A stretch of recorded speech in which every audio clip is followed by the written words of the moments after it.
Even when you manifest the perfect person, you will still need to work on your own unconscious state. In relationships, a lot of it is subliminal. It's not direct or straightforward. How you're going to trigger them, or what's going to trigger them, or how the dynamic changes. You should stay in tune with your intuition when it comes to relationships and feel the vibrations of the dynamic change. As it changes, you also need to listen to your intuition as to in what direction to change your own behavior and thinking. And this should be constant. It may seem like a lot of work at first, but trust me, this is the only way to have the most healthiest relationship in your life. Trust me, I have a healthy relationship.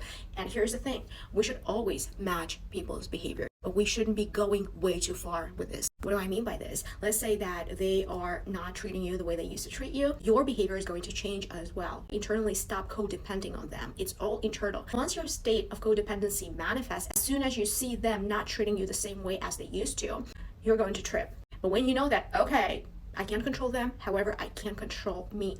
This is one of the beliefs that we need to install in your subconscious mind. That you are going to listen to your intuition, you're going to watch their behaviors and change your thinking accordingly. You will never give them more than they give you. That is a mistake. And trust me, your intuition tells you constantly through feeling states, through emotions, how you feel. You need to observe how you feel based on their behavior. If they behave like this, how do you feel? If it makes you feel insecure, uncomfortable, and if it's their mistake, if it's their problem, meaning their behavior was not right, they mistreated you or disrespected you, you're going to change your internal state, perception of them and you in relationship. Then immediately your behavior is going to change. If you had a certain image of them, like a few years ago, and now that all of a sudden they acted differently, it may hurt, but here's the catch. You should always update the image of people, and you will never get hurt this way. I am telling you. Do not just attach an image of a person that you met like years ago. They may be a completely different person, and that's why people get in trouble, especially women, is that they still live with the old perception. If their behavior is changing, you're going to update the image. When you update the image, you're going to update your image as well, and that's how you're going to meet their energy. Your behavior is going to change. You're not going to be crying or worrying or concerned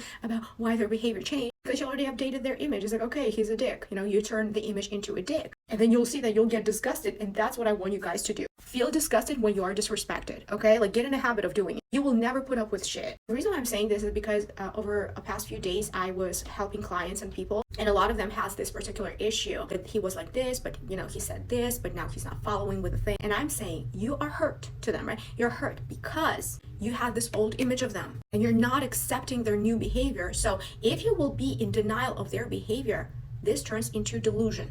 That is going to be very painful to wake up from a few years later when they cheat or do something else. I should have woken up, but you always have signs to wake up. You always have these feelings, intuitions, and their behavior is showing you, the way you feel, how they treat you, and how you feel based on their treatment is all signs for you to know how to act, to readjust your approach, right? But we are not used to listening to our own intuition because when we did as kids, environment didn't like it. They didn't want us to be reliant on ourselves and be free, right? They made us overthink and feel like there's something wrong with how we're acting. That's why we're constantly staying silent and repressing our needs, emotions, just to keep the peace and harmony with other people, and as long as they are meeting their needs with us. But what about you? The thing is that with relationship, it's not that you have to be selfish. You have to respect each other, but at the same time, you got to be observant of your partner's behavior so that you know when you got to switch. I'm telling you guys, like, you may think it's a game. It's not a game, but this is how life works. I realized that, and immediately you're creating balance in your relationship this way. Because if you're not doing that, trust me, you're not creating balance. You're actually creating imbalance. Because now, like, there's too much energy on their side and there's little energy on you, meaning too much eggs on that basket, but not enough here. So it's not balanced, right? That's why I'm a Libra, right? The scale is not balanced. If you are too harsh with them, that's also not balanced. So you gotta be a bitch and mean here and there to match, to balance things out. It should come out of self-respect. I want you to ask yourself how you should act and interact with people when they disrespect you.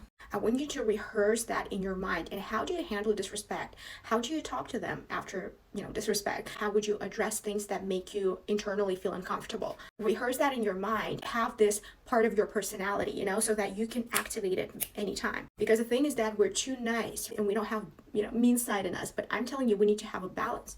When you choose the behaviors and how you relate to, things that are disrespectful, you teach yourself how you're going to react, how you're going to teach people how to treat you. It just becomes natural. You will never ever accept anything less than what you deserve. This is how you set boundaries, okay? And it's so important important to listen to your intuition, because your intuition is constantly telling you what to do, what to say, how to act or how not to act. When I feel the energy is changing in relationships, I just intuitively get a thought and then I implement it. So how does it look like? So for instance, I feel like, okay, intuitively feel like I need to focus on me today. Instead of neglecting that thought and being codependent, I'm going to focus on me today, and then I'm going to limit my access for a day. There's an even more desirable, and that's how you maintain relationship. It's not that you shouldn't be spending time together, whatever, but you should never do these things, or waste your time constantly be with them at the expense of your own priorities. You should always have this internal check-in with yourself.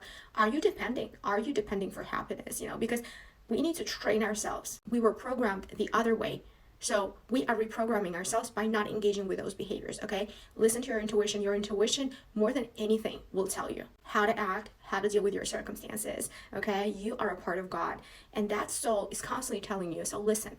And how do you cultivate that feeling of ability to be in touch with your body and listen to your intuition is through meditation and journaling. Okay, love ya, and follow for more.